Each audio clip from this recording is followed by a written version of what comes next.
Hello, I'm Todd Stacy. Welcome to Spotlight on Education, Alabama Public Television's quarterly deep dive into the policy and sometimes the politics of education in Alabama. It has been a pretty dramatic several days for education right here in the capital city. Earlier this month, Montgomery Public Schools Superintendent Dr. Melvin Brown shocked the city by announcing his resignation from office, which the Board of Education eventually voted to accept. His decision came after months of internal bickering with select members of the board, which Brown said devolved into personal attacks against his character and his family. In a video statement, Brown said it was a difficult decision to step aside given the progress the district had been making, but that the working environment made it impossible to continue. During my tenure, we made great strides to improve upon historical neglect in MPS, including significant outcomes educationally for our students. After heavy prayer and thought, my decision to tender my resignation to the board was not something that I took lightly. However, there were obstacles in place that hindered me from effectively executing my responsibilities. Disparaging remarks and ongoing false accusations were stated not only about me and my role as superintendent, but also personally regarding my family. As a public servant in leadership, I understand that there will be critiques and challenges about the decisions I make, and I accept that. However, I would never have imagined that defamatory assertions and false claims about my personal and professional life would overshadow the work that we were trying to do in the district. These attacks have insinuated that I have sought, quote, personal and family favors. The constant interference in the day-to-day operations of the district adversely impacted my ability to execute my responsibilities and played a significant role in my decision to resign. This interference has caused so much emotional distress that I arrived at the point that I could not in good conscience continue serving in this role. In addition to the interference, ongoing falsehoods about me seeking personal favors from my family have spilled out publicly during meetings and most recently on social media and on the radio.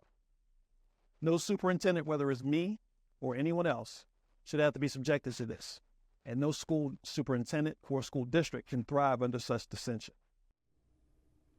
This shakeup in the capital city, involving one of the state's largest school systems, has the entire education community concerned. The Alabama Education Association this week specifically called on Montgomery Board of Education member Lisa Keith to retract and disavow attacks she made towards Brown, calling her actions, quote, incongruous and offensive. And today, the Montgomery Chamber of Commerce held an emergency press conference urging Brown to reconsider his decision and calling for the state to again take over the Montgomery public school system. These four members of the Board of Education last week told elected and business leaders that we have no business and they're in their business.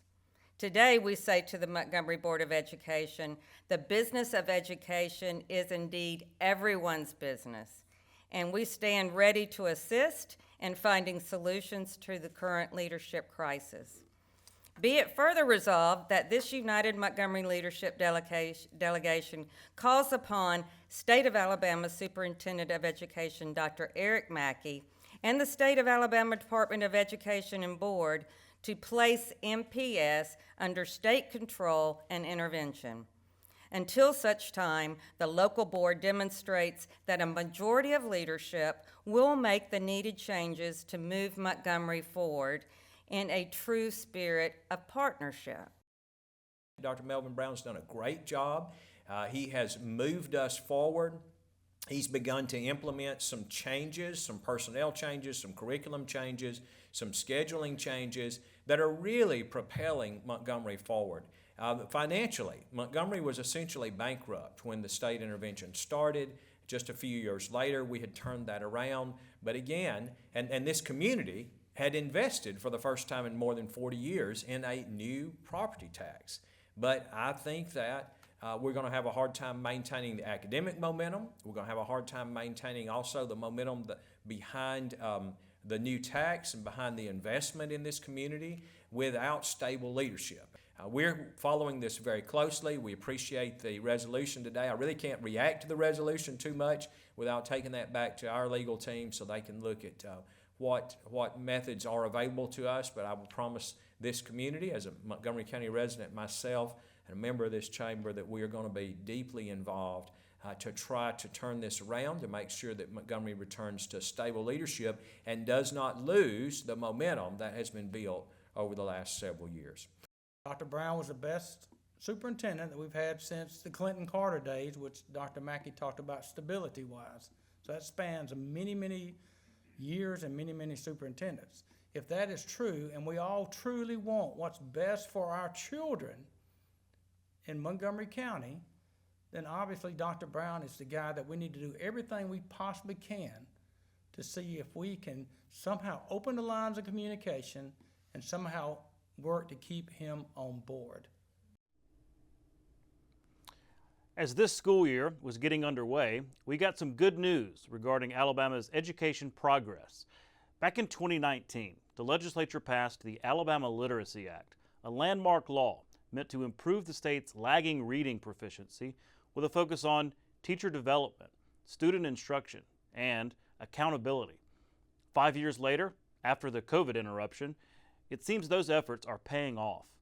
Analysis from the Public Affairs Research Council of Alabama shows that English scores among Alabama students jumped significantly with the full implementation of the Literacy Act. In this chart here, English language arts is the middle section that you see. Overall proficiency in English, which includes reading comprehension, has jumped almost 9 percentage points from 47.8% in 2021 to 56% this year. This is based on the Alabama Comprehensive Assessment Program, or ACAP, that all students take each year. According to PARCA, the biggest spike was seen amongst third graders, who went from 53% proficiency last year to 62% proficiency this year. Again, that's tracking with the full implementation of the Alabama Literacy Act.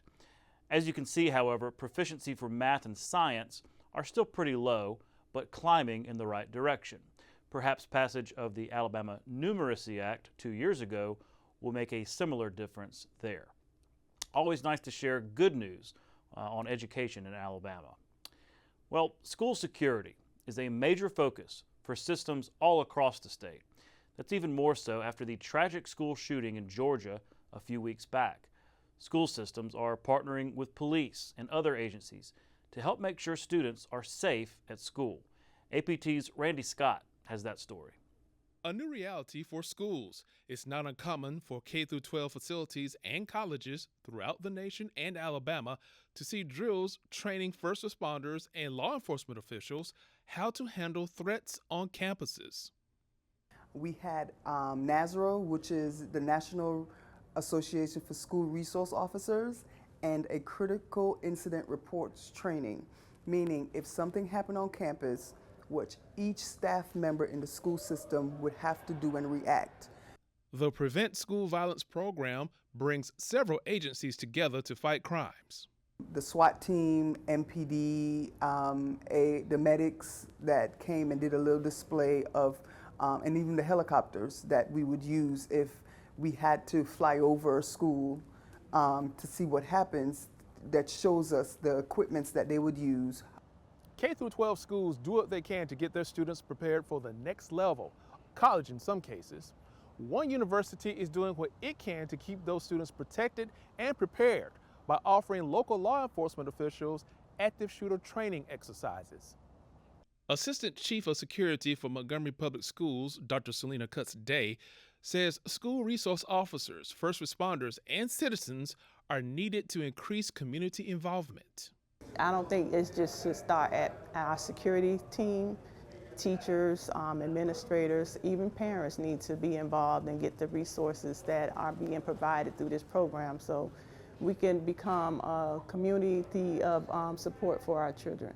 The goal, to make schools on all levels safer.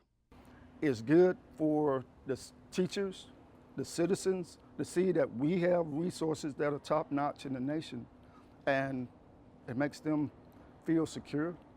It makes them feel that they can do their job, knowing that there are resources out there to help if worst-case scenario occurs. In Montgomery, Randy Scott for Spotlight on Education. Governor Kay Ivey has long championed the expansion of public charter schools in Alabama. And recently, she visited a groundbreaking institution, the first of its kind here in the state. APT's Jeff Sanders has that story. Governor Kay Ivey returned to her roots as a school teacher, reading a Dr. Seuss book to a classroom full of students at Ivy Classical Academy in Elmore County. You have brains in your head, you have feet in your shoes. You can steer yourself any direction you choose. The governor's visit to the newly opened charter school was part of her back-to-school tour around Alabama. Here you're learning about things like respect, honesty, and kindness. These are values that will guide you throughout your entire life, no matter what you choose to do. Ivy Classical Academy is Alabama's first charter school with a focus on classical education. We want to train the mind, so we want our students to be smarter, we want them to know a lot of things, but we also, and perhaps more importantly, want to improve their hearts, which means that we want them to be virtuous, thoughtful people. So we focus on kindness and politeness and what it means to be a citizen. David Whithen is the head of school for more than 600 K through 5th grade students in Ivy's inaugural year. Until now, if you wanted a classical education for your children in Alabama, the only way to do it was to send them to a private school or maybe to homeschool them. And so us having what is the first and a rather large classical charter school and receiving attention from our state leadership is important, because we want to continue to hopefully expand and to offer a classical education to children throughout Alabama. Founder Bradley Neve began the long journey to create the school several years ago. Despite some controversy over using public funds, he believes charter schools like Ivy can be a model for the future of education. We chose to start this school. We didn't know it was going to take 5 years. We didn't know it was going to be the gravel road. We didn't know it was going to be so long and grueling. But we started this for our two boys. But I want everybody in this room to know that we finished it for every student in this room. Ivy Classical plans to add a new grade level each year. While students from Elmore County get top priority, applications are open to students from across the state. Reporting for Spotlight on Education, I'm Jeff Sanders. And speaking of charter schools, coming up next, I'll speak with Emily Schultz of Alabama Families for Great Schools about the status of that school choice option here in the state. After that, I'll talk with Ibby Dixon, the founder of the Alabama Mentoring Initiative, about the impact mentoring has on student achievement and well-being. And then Jennifer Hatchett of Youth Serve joins me to talk about volunteering opportunities for students, parents, and others in the community. And finally, education policy veteran Paul Morin is in studio to talk about expanding learning opportunities through after-school programs. Great conversations you won't want to miss. Stay with us. Most children in Alabama don't have access to formal pre-K programs to help them prepare for school. But all children in Alabama have access to the children's programming on Alabama Public Television. And these programs are proven to help children start school better prepared to succeed. Just watching programs like Sesame Street, Super Why, and Curious George can have a profound impact on how well kids do from kindergarten all the way through high school. APT also provides training and resources to parents and child care providers throughout the state to help them make the most of these great programs. It's on-air pre-K every day on Alabama Public Television, and APT encourages parents to watch these valuable programs with their children. Welcome back to Spotlight on Education. Joining me next is Emily Schultz, Executive Director of Alabama Families for Great Schools. Emily, thanks for coming on Spotlight. Thanks so much for having me. And to brave a hurricane, no less, driving down from Birmingham today, I really appreciate you making the effort. We just saw Jeff's package on the Ivy Classical Charter School in Prattville. Really impressive stuff. Looks like an exciting time for the charter school movement in Alabama. I was hoping you could kind of walk us through what is the state of charter schools in Alabama? Yeah, we are so excited about Ivy Classical. Really glad that y'all got over there to visit.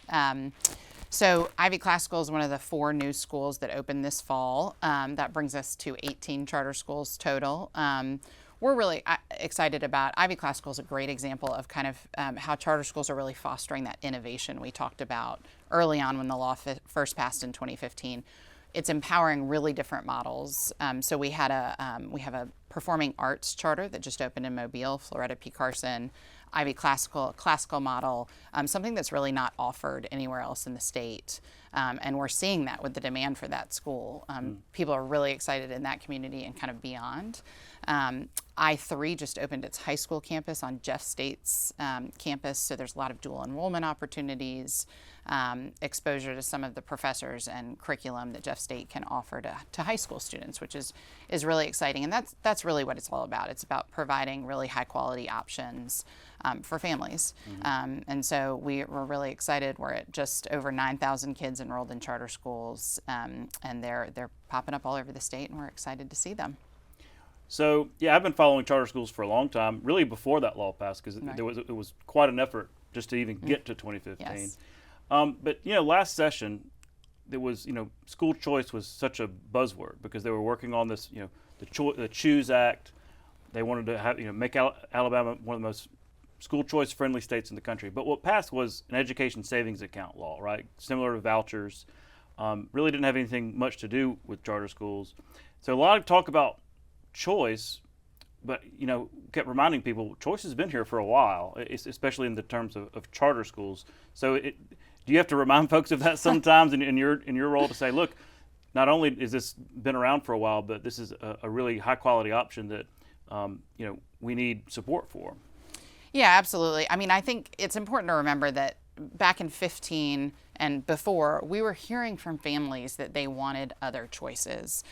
So families, school choice has been around since before laws were passed. Families that have resources can opt out of their zoned school. They can go to private school. They can move to a different district. And so charter schools are really born of this idea that we want to make sure all families have choices and have a way to find a school that best meets the needs of their child. And that might not be because their local school system is bad or their school is bad. It's about being able to find a model, a curriculum that really meets the needs of kids. And I think that's where this choice movement is coming from. But yeah, again, we've been around since 2015, since the law passed. So school choice has been enabled in Alabama since 2015. And we started with one school in Mobile, and we are now at 18 schools, and we will continue with a pipeline of schools that are focused on quality, making sure that we're really holding ourselves accountable to high outcomes, along with that theory of change, which is that we give those schools flexibility to meet those high outcomes. Tuition free, lottery. There's not like an application. You Yes. You can't be selective Right. about who gets Open to in. all. That's important. Last time you were here, we talked about the funding gap between traditional public schools and public charter schools, especially at the local level. I think state funding is about the same in terms of following the child, but it doesn't always happen on the local level. Is that still a problem, and is that a conversation that we're going to hear more about next legislative session? Yes. So last time I came on, we talked about this. The foundation program is the state mechanism to fund public schools, and it was created before charter schools are even contemplated. So we are kind of trying to make charter schools fit into the foundation program in a way that has been cumbersome. And so we would love to see charter schools getting closer to the amount of dollars that district schools are getting. Right now, charter schools are getting federal money and state money, but they are not getting any of the local money that district schools get. Typically, districts are using that local revenue. It's the most flexible money they have, and they're using it to build facilities. They're using it to improve facilities, capital projects. So charters don't have access to those flexible dollars, and they still have to provide a physical space to educate kids. And so that's really where we're seeing that gap be problematic, is that charters are having to dip into their state resources or spend a lot of time fundraising to be able to just provide a school building. And these are not fancy buildings that they are, that a lot of them are opening in.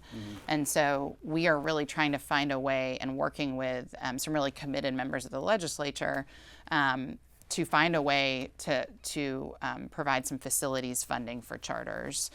Then that'll help close that gap. Oh, I see. Well, there's all this talk about a whole new funding model for the entire education system. You talked about the foundation, really is decades old, I guess last updated in the 90s. So there's talk of like, okay, it's time to modernize. I know Tennessee did something recently that it's kind of along those lines. So as we think there's going to be a lot of talk during the legislative session about it, how would that impact public charter schools? Right, so public charter schools are public schools, so any public school funding formula change is going to impact charters. And the charter sector has really been focused on this conversation around a new funding formula. We're very supportive because moving from a resource-based formula to a weighted student model, I think will benefit all districts and charters, all public schools.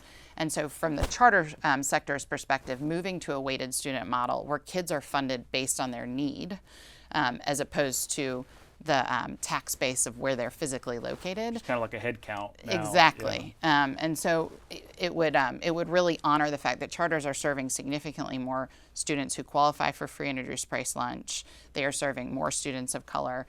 They are actually now serving more ELL students. So that the weighted student model would honor some of those needs that kids are coming into charters with, as opposed to assuming that every kid has the same amount of need. Mm-hmm. Yeah, it's a big issue, and it's one that, like, I haven't found an opponent yet. Everybody kind of wants to get there, right, but it's a lot easier said than done. Oh, absolutely. It's going to be a tough lift. Yeah, and it's this is talking about changing how we fund our entire public school system.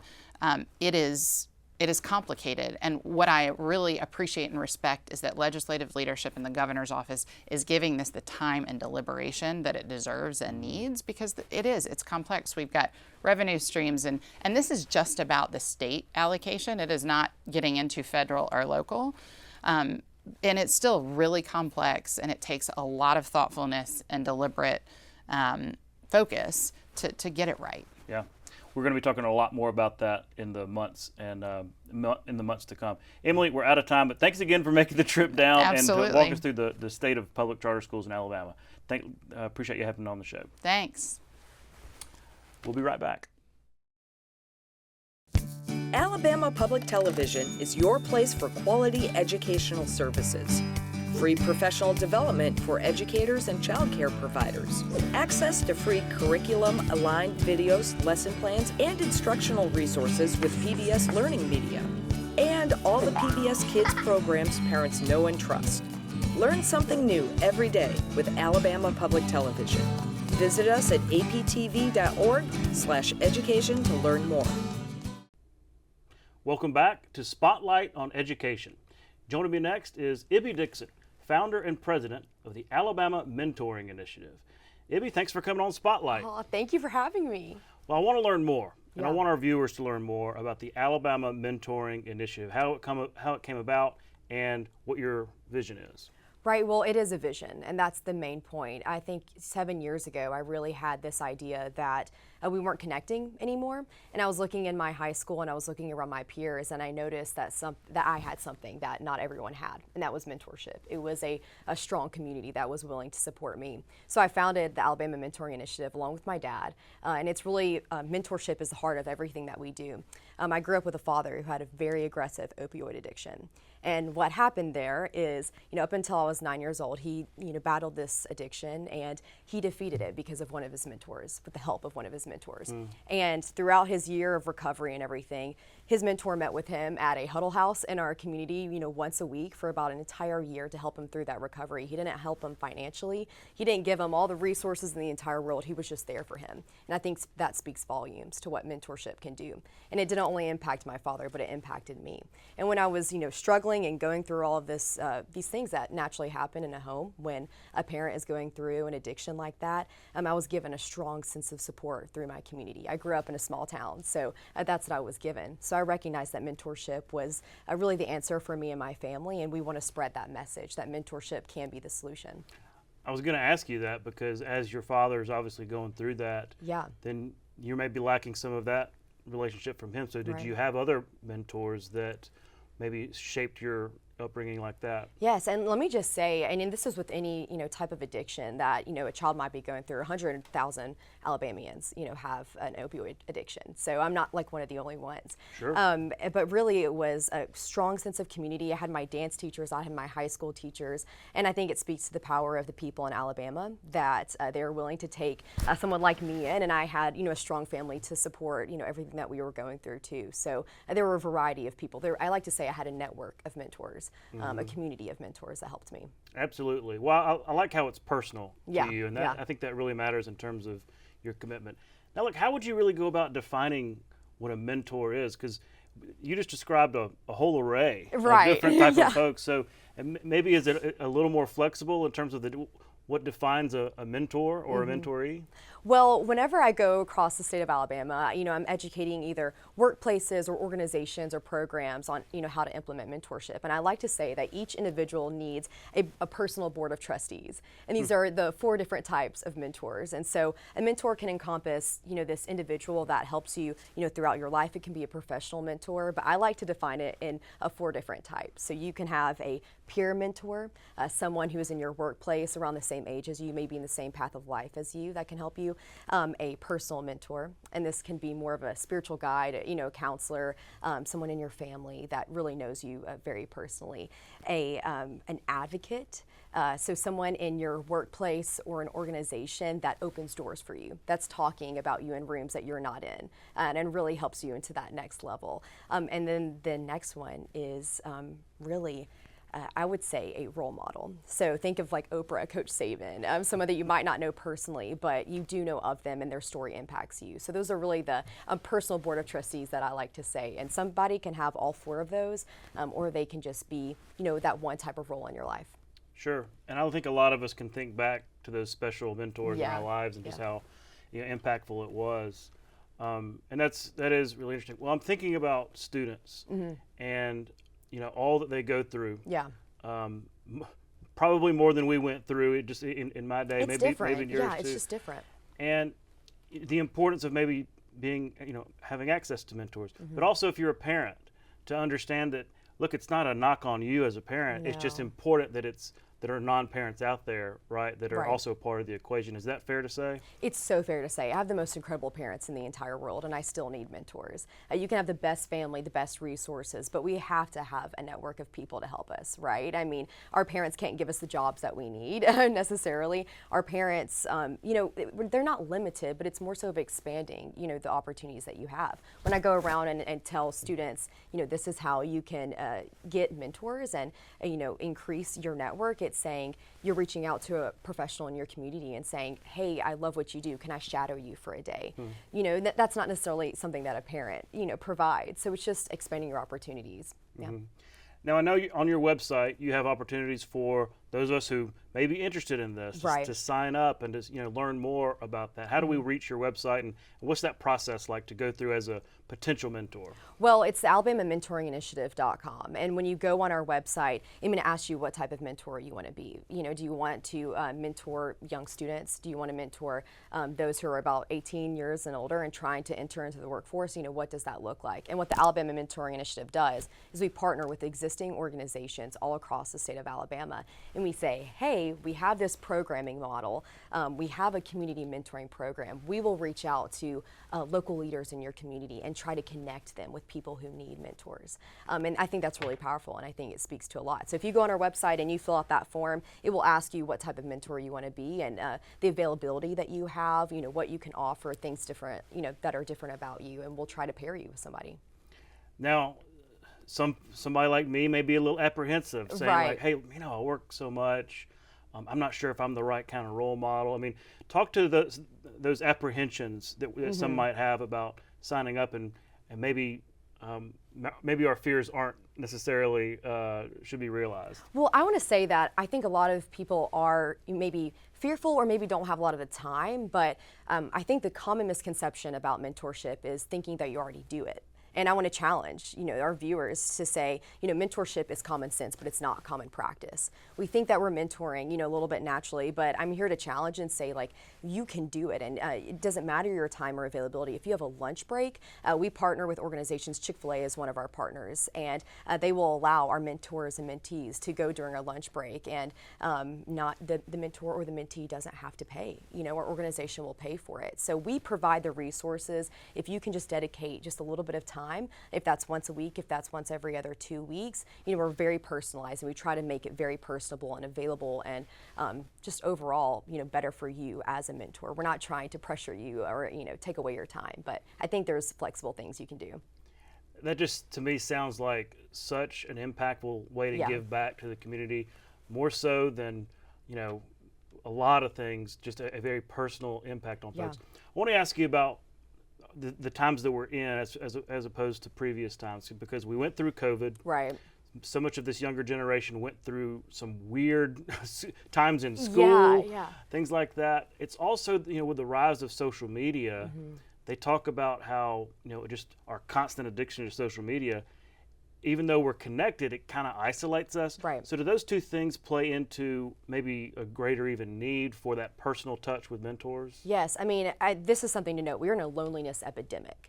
My generation, Generation Z, is the loneliest we have ever been in history. When you look at the rates when my mom was growing up, we were about triple that, as far as, feeling alone and not having, or not, feeling that we have community. And I think that's a major need that we need right now. I mean, we're not only in social unrest, but I would argue that we are in a cross-cultural divide. I would argue that we're in a cross-generational divide. And so when I think of the solutions and when I think of what can actually help that, it's mentorship. We're not only learning from people ahead of us, before us, and taking those lessons and applying them to today, but we're also connecting in a true way of connection. I think social media and devices really give us a false sense of connection. And we think that we're connecting online and we're, connecting on people, following them, doing all these things, but we're neglecting a whole different side of our lives that we need, and that's personal relationships and personal connection. It's dire. I think we need it. Nothing like the human touch. Right. We're out of time, but we'll remind people of the website, alabamamentoringinitiative.com. You can learn a lot more about what y'all are doing, plus learn about opportunities to mentor. Absolutely. Yeah. Absolutely. Well, thank you for what you're doing, and thanks for coming on Spotlight. Thank you for having me. We'll be right back. You're watching Alabama Public Television.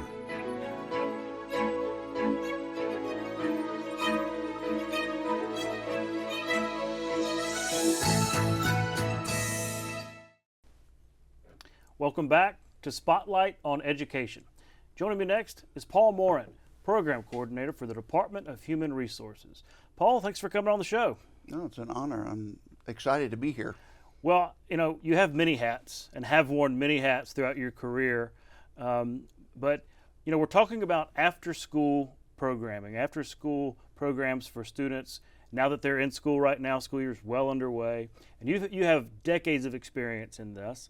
But a lot of people might ask, okay, well, I would expect the Department of Education or maybe a foundation of some type, but the Department of Human Resources. And so how are y'all involved in this overall after-school program issue?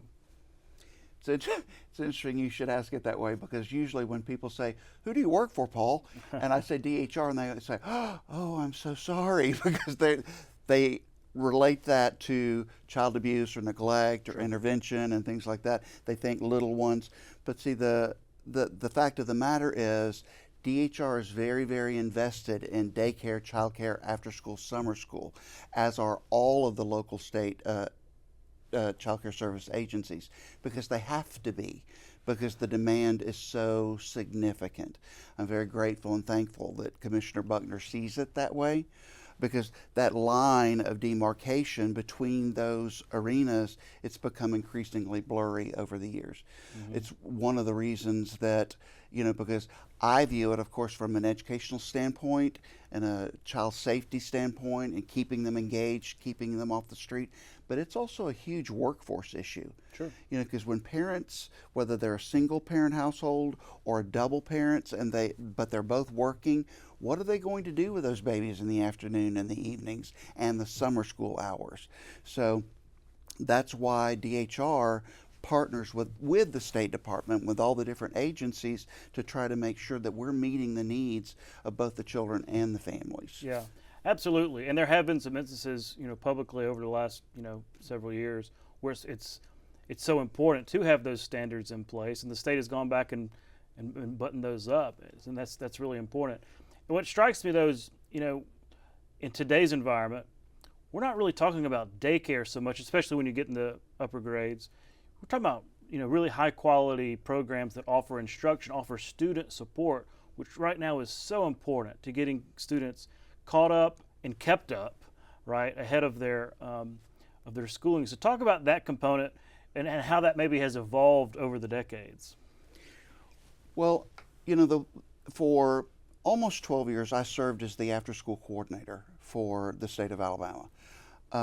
And what I witnessed and what I saw is that people were involved in that after-school and summer school space because they loved kids. Mm-hmm. They wanted to do good. They wanted to keep them safe and contribute to their learning, connecting the dots for them. But oftentimes, even if you're a certified teacher and you're working in after school or a paraprofessional or whatever, and you say, today you're responsible for engaging the children with experiential, hands-on STEM activities so that they will learn da-da-da. 9 times out of 10, if that's not their wheelhouse, they're going to freak out. You need some background and take some instruction. Exactly. And so thanks to the visionary leadership that I have with Commissioner Buckner and the Deputy Commissioner, Ms. Fay, I have the latitude to do that which enriches and enhances their learning. So, there were a lot of things that happened with COVID. We all know that. A lot of bad stuff, but there were some good things too that we derived out of that. And so what we did, we developed a hybrid model where we thanks to Brianna Morton, who is the vice president for APTV Education. Our own Brianna Morton, absolutely. Exactly. And she was very instrumental in making it happen. And so we actually developed a hybrid model where we are bringing the content specialists to the programs who work in tandem with the programmatic staff. Everything is project-based learning. Everything is interrelated and cross-disciplinary. And we're using the engagement with the STEM disciplines to ignite that inspiration and that spark for the kids. Because the thing is, the one thing I've learned as an educator, a very old educator now, if all we do is educate their head and we don't motivate and inspire their heart, we've not accomplished anything. And so that's the cool part about what we're doing. Everything relates to the STEM disciplines, but we relate it to their world. We engage them in activities where they're exploring, inventing, creating. When you have a second grader that can walk up to you now and tell me the engineering by design process, that impresses me. Because they're able to say, well, I tried this and it didn't work and I messed up. And I'm like, yay, you learned that it's okay to fail. Because in that failure, you find your answer. You find your solution. And see, that's intrinsic to the success within the STEM disciplines. Mm-hmm. There is no such thing as a job that is not STEM related, not in today's world. That's interesting. I want to ask you about availability. Because we saw this and we still see it on the pre-K side. We've got a great program, but we want to get it more and more available, more seats and things like that. If I'm a parent and I'm interested in an after-school program, is it available on a pretty wide basis? Do we need to do more in terms of increasing availability? Where are we? Of course we do. Spot on question, to be honest with you. See, all those years of working as the after-school coordinator, the federal funded stream for after-school is 21st Century Community Learning Centers. It's a federal allocation, and then at the state level, it's derived by their equation that they use regarding population, da-da-da-da-da. Okay? In Alabama, 21st Century only represents, it depends on the federal allocation, it only represents about 16 to 18 million, okay? That nowhere near covers the demand and the need across the state. It's one of the contributing factors as to why our job participation rate is the way it is. because if a parent doesn't have, if they don't have access, if they don't have transportation, if it's not affordable, why would you, for example, why would you, if you're going to use this as a easy example, you make $250 a week at work, but you're going to have to pay $200 in daycare, childcare, after school, summer school. Why would you bother? Yeah, what's the point? What, I mean, because what is the point? And so, yes, it's affordability, it's accessibility. And see, that's, again, the commissioner told me, she said, don't allow anything to be a deterrent for these babies to participate. You know, and so whatever we can do to get them there, let them have access, that's what we do. Because their lives and their parents' lives depend on it. Mm-hmm. When I worked for Auburn University and as working as the after-school coordinator, I sat across the table from one of the accountants at Auburn, and she said, "Paul, would you explain to me what you do?" And because she says, "I love doing this for you, but could you explain this for me?" And so I started talking to her, and she started to cry. And I said, "Oh, I'm so sorry. Did I say something to offend you?" She said, "No, I'm a single mom." And she said, and my son's going to middle school next year, and I am freaking out because I don't know what I'm going to do with him. She said, because I have to work. Because when the bell rings, where's he going to go? Yeah. She says, and we're not near family. And see, that is an issue across the state, across the board. You know, and it's not just Alabama, it's everywhere. Yeah. Do you think then, because we've only got a little bit of time left, but do you think then that communities, because look, state funding, you know, it's always an issue in terms of trying to get big pots of state money places. And there has been a focus on after school. There has been a focus, especially on summer learning. But do you think individual communities could see a benefit to investing in things like this, getting everybody together, whether that's through some taxpayer money, maybe it's through some public-private partnerships, maybe some, you know, grassroots. Do you think communities would see a return on the investment if they truly said, hey, we're going to make sure after school is available to almost everybody? Yes. Oh, well, see, because it's more than that. See, because that's one of the reasons I became so involved in the after-school, summer school space. It's infrastructural support for both the school and families and the community. See, because at-risk children do not come from, you know, a wonderful environment. Usually it's an at-risk environment as well. And they don't feel comfortable coming into a formal school setting, quite frankly. But they will in our space all the time because we have fun. And they don't feel threatened. But I'm glad you asked me that question because I work with different communities of practice and we're connecting them with the STEM Council and the STEM ecosystems. So like in Sylacauga, you have SAFE, the Sylacauga Alliance of Family Services. Heard about this, yeah. Yeah. I mean, Margaret Morton is a force because she is an influencer. She knows how to bring all of the entities together, all the organizations, all the key stakeholders and players. Matter of fact, you have another one like that down in Selma in Dallas County. Judge Armstrong is, again, a force. We have a meeting this week where we're cross-pollinating ideas so that we can have a good exchange of best practices and what we can do to undergird the localized community, because everybody benefits when everybody comes to the table. Yeah. And so we've got powerful influencers in this state. We just have to be willing to roll up our sleeves, find them, and allow. See, because the judge will tell you, Paul, I don't know anything about STEM. I said, that's all right, I'll teach you. He says, all right, how do we make this happen? You know, and it works because you can see the cohesiveness and the collaboration, and we're seeing change. Well, I'm excited to hear about that, and you may get some educators in those communities reaching out to you. Would you mind sharing an email address folks can find you at, or a website, or somewhere folks can find you? Sure. My email address is pma316@gmail. Okay, that's easy. It's real simple. Well, my DHR one, I have it's logging into that laptop is like logging into Fort Knox. So well, fair enough. I was just thinking there may be some communities out there, as we were talking about this, that say, man, we could really use some best practices from the state. So don't be surprised if you get some takers. Oh, it's good, because we're building out in conjunction with the Governor's STEM Council, and I'm excited. Yeah, well, it sounds like you should be. Paul, we're out of time. Thanks again for coming on Spotlight. Oh, my pleasure, my honor. So thank you. We'll be right back.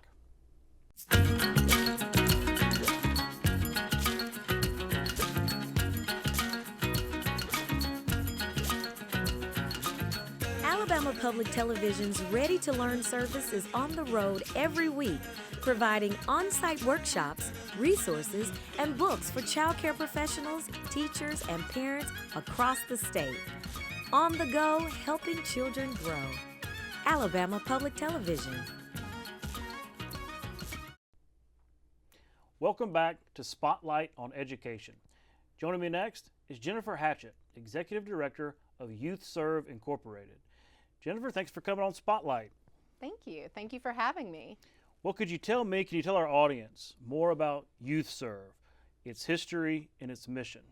Absolutely. Youth Serve is an organization that's based out of Birmingham, Alabama, and serves mostly central Alabama, but I'll tell you a little bit how we can serve the rest of the youth of the state.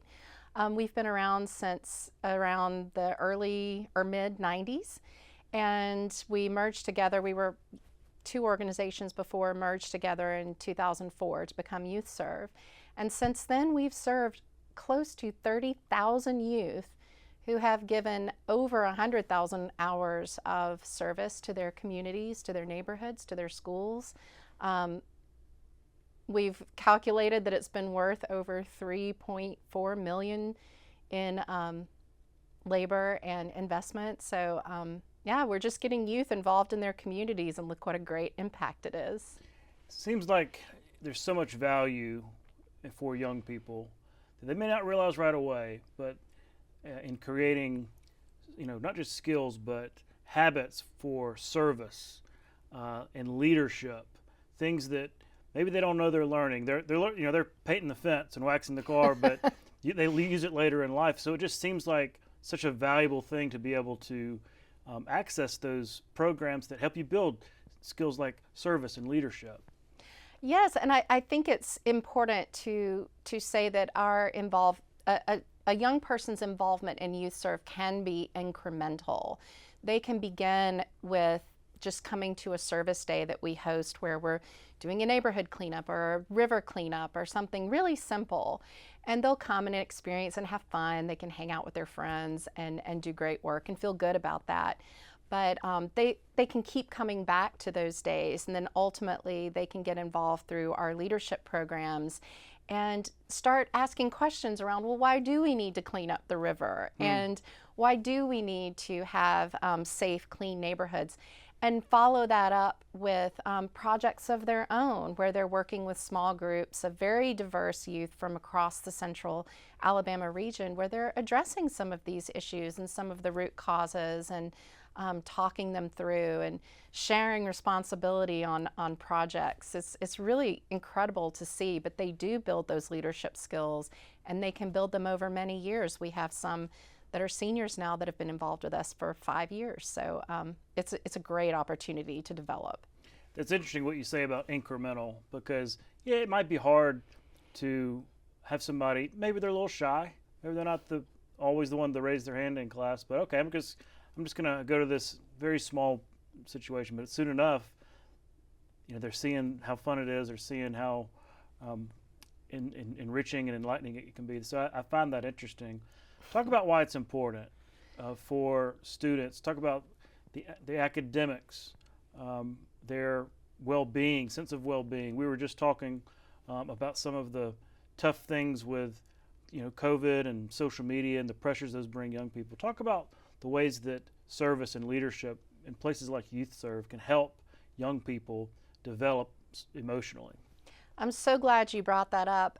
We talk about that a lot, really behind the scenes more than directly, but we know that youth have felt isolated a lot of times, especially lately, just trying to catch up really from the COVID pandemic. That sense of pressure for academic achievement, for personal achievement. They're under a lot of pressure, and I feel like they have said to us often that they feel helpless. And feeling helpless is certainly not something that you want to feel at 13, 14, 15 years old. What Youth Serve does is give them the opportunity to feel empowered, so that the things that happen to them doesn't necessarily have to mean there's nothing they can do for themselves. So getting involved in the community and finding ways that, you know, a 13, 14, 15-year-old could actually make a difference and do something important for their community or for their neighborhood, for their school, it is empowering. And having that sense of empowerment brings hope. And when children and youth can hope about their future, it changes their behavior trajectory. It changes the things that they want to study. It changes the way that they approach their surroundings and the other people that are in their communities and surroundings. So it's really important to make them feel something other than helpless. Yeah, absolutely. I mean, I was involved in some similar programs growing up. I don't know where I would be without some early folks talking about service, talking about leadership, and it does get addicting, you know, even as a young person, for the better, you know, for the better. Well, look, let's say I'm a parent or a student and I want to get involved. I'm curious about this. What are some ways that they can? I assume you've got a website and things like that where folks can find and say, all right, let's explore Youth Serve.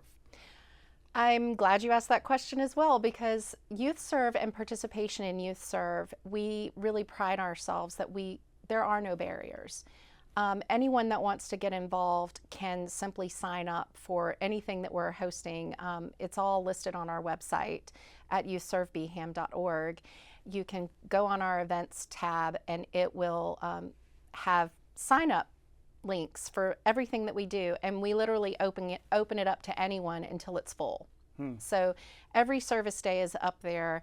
You can apply or register until all our spots are filled. And for leadership councils, those typically we have the applications up at the end of May, and they stay open over the course of the summer until we're full. And anyone can apply. There is no fee. There is no GPA requirement. You do not have to be nominated. You don't have to be a delegate from your school. We literally take every youth in our region who is willing to commit the time, because those leadership programs can be very time intensive, but just the community service events are a couple hours on a Saturday. If they can get involved in any way they want to, with no fee, and it's pretty easy to do. Well, absolutely. And just think, you know, we're talking about after school programs. We're talking about ways to enrich folks' lives away from screens, maybe, you know, and I think there's a lot that can come from that. Well, look, I know you mentioned statewide. You talked to me off camera about how y'all want to kind of recognize some, you know, outstanding leaders from across the state. How are you doing that, and how can people apply? I love finding youth across the state who are already doing incredible things in their communities, and they exist. They are usually some of the biggest cheerleaders in their community for various causes. I have one of my favorite stories as a kid that just came up to me last year and said, what if I started an environmental club at my school? And I was like, that's a great idea. And he said, what if I opened up the volunteer opportunities to any kid in any school that wanted to participate? And I'm like, that's a great idea. And he said, yeah, because we do that in Youth Serve. And he did. He started a club at his school and was so excited that they had their big river cleanup, and there were lots of kids from different schools that signed up for it. And that's the kind of person that I would say, make sure you apply for the Youth and Service Awards, because that's a great project, and it was successful. And a lot of kids out there are doing things like this on their own,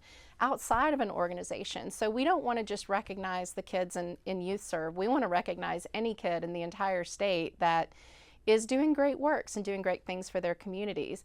And the great news about this, once again, so easy to apply or to nominate someone. We will open nominations in October for the Youth and Service Awards. This is something we do every year. This is the fourth one, and they have until December to nominate someone in their community doing great work. And then we follow it up with them. They get to fill out an application, and in April we recognize the winners. Mm-hmm. And again, that's youthservebham.org, and that's where you can find the nominating information Yes. as well, right? Yes, Okay. yes. We'll definitely put that website up. Well, Jennifer, congratulations for everything you're doing at YouthServe. Thank you for being so service-minded. Look forward to following up, but thanks again for coming on Spotlight. It's my pleasure. Thank you so much for having me. We'll be right back. What time is it? It's science time! Hi, I'm Mr. C, and today I'd like to introduce you to my new series, DIY Science Time. In partnership with Alabama Public Television, we've created a show that is dedicated to science, technology, engineering, and math. DIY Science Time gets students and families excited about learning and encourages viewers like you to give science a try with a simple DIY. I've been an educator for 19 years, and I know one thing always holds true. Learning science is fun and can be done by everyone. A little bit of guidance mixed together with a DIY activity is the perfect recipe to inspire all of us to explore science in our everyday lives. Fridays at 2:30 p.m. and Saturdays at 9:30 a.m. And that's it for this episode of Spotlight on Education. Thanks for watching. Remember, you can follow education and other political issues every week by watching Capitol Journal. That airs Friday nights at 7:30 and Sundays at noon, right here on Alabama Public Television. For Spotlight on Education, I'm Todd Stacy. We'll see you next time.